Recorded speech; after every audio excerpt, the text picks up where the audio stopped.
बिस्मिल्लाहिर्रहमानिर्रहीम। अस्सलाम वालेकुम dear students, welcome back. Dear students, आज हमारा नेक्स्ट टॉपिक है वो है 5 kingdom classification system. 5 kingdom classification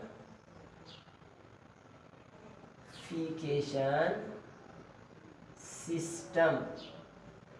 5 kingdom classification system. बेटा हम हिस्ट्री ऑफ क्लासिफिकेशन पढ़ रहे हैं। पहले हमने 2 किंगडम क्लासिफिकेशन के बारे में पढ़ा कि 2 किंगडम हमने बनाए थे। फिर 3 किंगडम क्लासिफिकेशन लास्ट टाइम हमने पढ़ा, जिसके अंदर हमने 3 किंगडम क्लासिफिकेशन 3 किंगडम्स बनाए थे ऑर्गेनिजम्स के। आज जो है ना 5 किंगडम क्लासिफिकेशन के पूरे जितने लिविंग ऑर्गेनिजम्स हैं उनके हमने 5 ग्रुप बना रखे हैं। वो कैसे बने आइए पढ़ते हैं। बेटा एक साइंस टेस्ट है फ्रेंच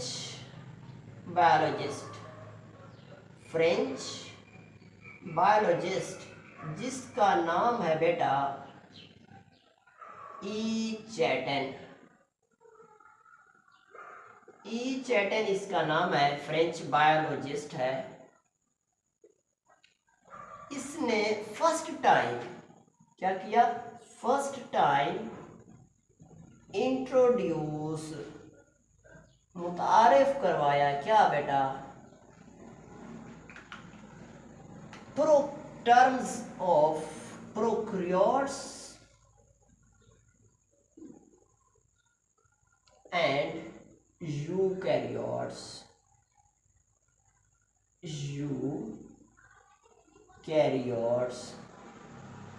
सबसे पहले ई चैटन ने क्या किया? फ्रेंच बायोलॉजिस्ट था जिसने पहली दफ़ा प्रोकैरियोट्स की टर्म्स को और यूकैरियोट्स की टर्म्स को क्या किया? मुतारिफ करवाया और बतलाया कि प्रो का मतलब होता है बेटा बिफोर। प्रो का मतलब क्या होता है? बिफोर। और कैरियोटिक बेटा ये कैरियोन से निकला है जिसका मतलब होता है न्यूक्लियस। और यानी न्यूक्लियस से पहले, यानी न्यूक्लियस जिसमें वाज़े तौर पर नज़र नहीं आता। ये एक सेल है जिसके अंदर इसका जो क्रोमोसोम है, जो इसका डीएनए मटेरियल है, ऐसे बिखरा पड़ा होता है साइटोप्लाज्म के अंदर। It is a prokaryotic cell. This is organism is called prokaryotes. Eukaryotes, U का मतलब होता है बेटा ट्रू, ठीक है। और कैरियोट्स कैरियोन से निकला जिसका मतलब क्या होता है? न्यूक्लियस। जी ऐसा सेल जिसके अंदर ट्रू न्यूक्लियस हो, यानी ये एक सेल है। सेल के अंदर क्या होता है? न्यूक्लियस होता है, ये न्यूक्लियर मेम्ब्रेन भी है और इसके अंदर जो इसका क्रोमोसोम पड़े हुए हैं। तो this is called as eukaryotic, जिसमें वाज़े न्यूक्लियस नजर आए, ट्रू न्यूक्लियस हो। और जिसमें न्यूक्लियस नजर ना आए उसको कहते हैं प्रोकैरियोट्स। तो सबसे पहले आपके पास जो फ्रेंच बायोलॉजिस्ट है ई चैटन ने ये चीज़ें बतलाई प्रोकैरियोट्स और यूकैरियोट्स के बारे में। उसके बाद बेटा आप अच्छा ये ई चैटन ने कब ये किया? 1937 के अंदर, 1937 के अंदर ई चैटन ने ये मालूमात दी, ठीक है। तो 1969 के अंदर 1969 में एक साइंटिस्ट है और अमेरिकन इकोलॉजिस्ट। कौन है बेटा? अमेरिका का अमेरिकन इकोलॉजिस्ट है जिसका नाम है बेटा आपके पास रॉबर्ट विटेकर। रॉबर्ट विटेकर 1969 में इस प्रोकैरियोट्स और यूकैरियोट्स को देखते हुए उसने 2 किस्म की बेसिस के ऊपर तमाम दुनिया के ऑर्गेनिजम्स को 5 किंगडम्स के अंदर डिवाइड किया। वो 2 बेसिक पॉइंट इसके रॉबर्ट विटेकर के कौन से थे आइए देखते हैं। तो पहला बेस इसने बनाया सेलुलर ऑर्गेनाइजेशन का, सेलुलर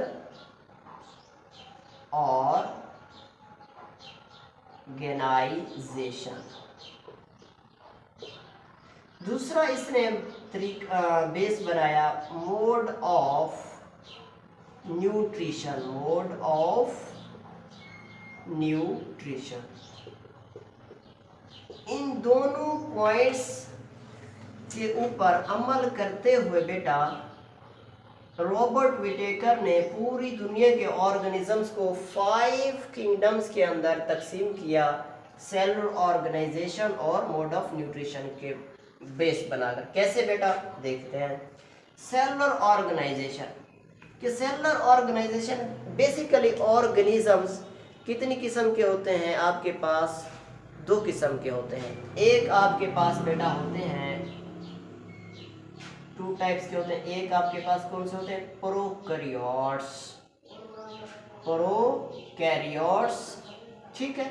और उसके बाद जो दूसरी किस्म के जानदार होते हैं उनको कहते हैं यूकैरियोट्स, यानी ऐसे ऑर्गेनिजम्स जिसमें वाज़े न्यूक्लियस नहीं होता उनको कहते हैं प्रोकैरियोट्स, और ऐसे ऑर्गेनिज्म जिसके अंदर वाज़े न्यूक्लियस मौजूद होता है उनको कहते हैं यूकैरियोट्स, ठीक है। और उसके बाद बेटा ये यूकैरियोट्स है, ये फिर 2 किस्म के हैं। कुछ ऑर्गेनिजम्स आपके पास जो यूकैरियोट्स है वो यूनिसेलुलर हैं, यूनिसेलुलर है यानी एक सेल वाले जानदार हैं, जैसा कि अमेबा हो गया, यूग्लिना हो गया। और इसी तरह आपके पास मल्टी सेल, दूसरा कौन सा है, मल्टी सेलुलर ऑर्गेनिजम्स हैं, सेलुलर ऑर्गेनिजम्स हैं। इस पॉइंट की बुनियाद पर इसने क्या किया, तकसीम किया ऑर्गेनिजम्स को। नंबर 1 प्रोकैरियोट्स के अंदर कौन से जानदार होते हैं बेटा, बैक्टीरिया, बैक्टीरिया, और आपके पास दूसरा कौन से होते हैं, आर्ची बैक्टीरिया। और यूनिसेलुलर यूकैरियोट्स में कौन से ऑर्गेनिजम्स होते हैं आपके पास बेटा, प्रोटेस्टा, कौन से, प्रोटेस्ट्स, प्रोटेस्ट्स जो होते हैं जिस तरह यूग्लिना है, पैरामीशियम है आपके पास, और आपके पास बेटा यूग्लिना हो गया, पैरामीशियम हो गया, अमेबा हो गया, ये सारे के सारे क्या हैं, प्रोटेस्ट्स हैं। तो ये यूनिसेलुलर हैं लेकिन क्या है, यूकैरियोट्स, इनमें वाज़े न्यूक्लियस इनके सेल में मौजूद होता है। और तीसरे नंबर पर मल्टीसेलुलर, मल्टीसेलुलर में बेटा कौन से जानदार है आपके पास बेटा, फंजाई है, आपके पास प्लांट्स हैं, और इसके साथ साथ आपके पास एनिमल्स भी है। तो यहाँ पर देखें तो ये 5 ग्रुप बन रहे हैं, 1 2 3 4 5, 5 किंगडम। इसी एक पॉइंट को भी हमने देखा है, ठीक है।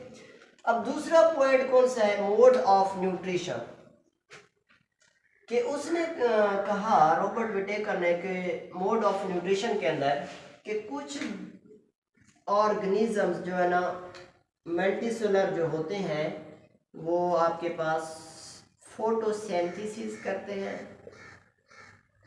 ठीक है। और कुछ ऑर्गेनिजम्स बेटा ऐसे होते हैं जो आपके पास क्या करते हैं, खुराक को जज्ब करके जिस्म में ले जाते हैं, यानी अब्जॉर्प्शन करते हैं, ठीक है। और तीसरे नंबर पर बेटा कुछ जानदार ऐसे हैं इंजेक्शन करते हैं, injection. Number 1 photosynthesis, number 2 absorption, तीसरे नंबर पर इंजेक्शन।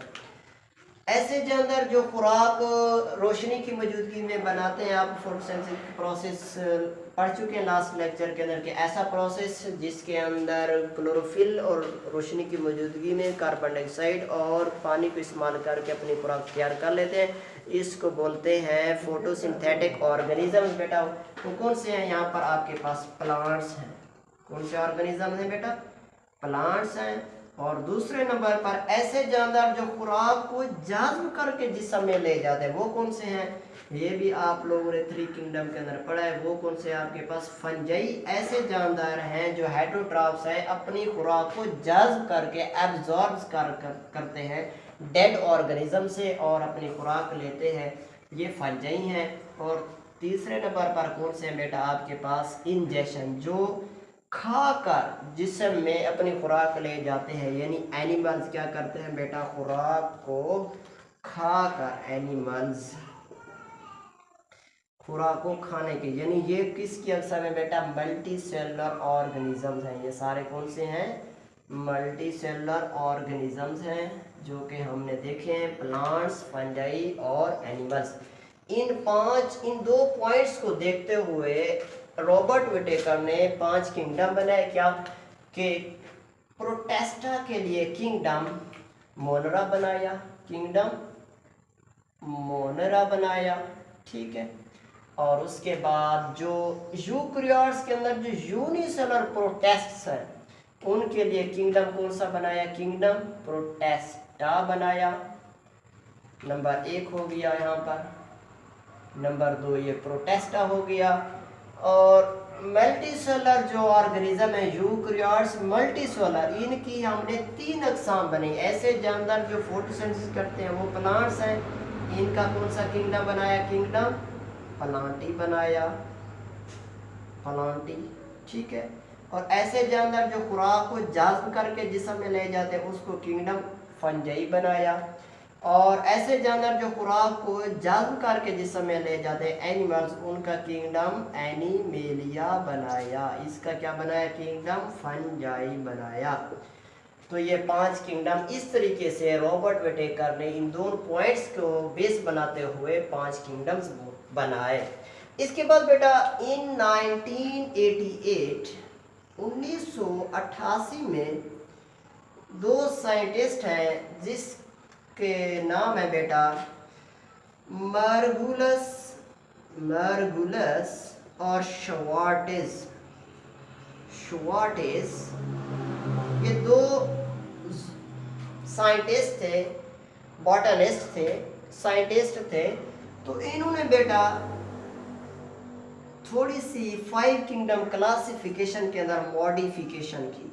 क्या की बेटा? मॉडिफिकेशन की। मॉडिफिकेशन के अंदर इसने क्या किया बेटा? हाँ, 2 साइंटिस्ट मार्गुलस और श्वार्टेज ने कि इसने एक पॉइंट तो वही बताया कि सेलुलर ऑर्गेनाइजेशन वाला, इसको बुनियाद बनाकर सेलुलर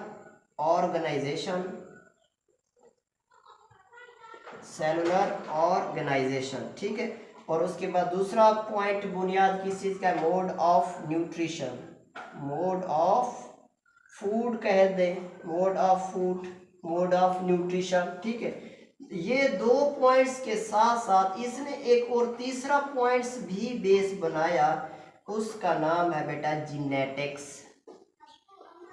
यानी मार्गुलस और श्वार्टेज ने रॉबर्ट विटेकर के 5 किंगडम क्लासिफिकेशन सिस्टम के अंदर थोड़ी सी तब्दीली क्या की, मॉडिफिकेशन क्या की कि 2 पॉइंट्स यानी सेलुलर ऑर्गेनाइजेशन और मोड ऑफ न्यूट्रिशन को साथ साथ जीनेटिक्स को भी बुनियाद बनाकर एक इन ऑर्गेनिजम्स को 5 किंगडम्स के अंदर तकसीम किया, जिसको हम बोलते हैं आज 5 किंगडम क्लासिफिकेशन सिस्टम।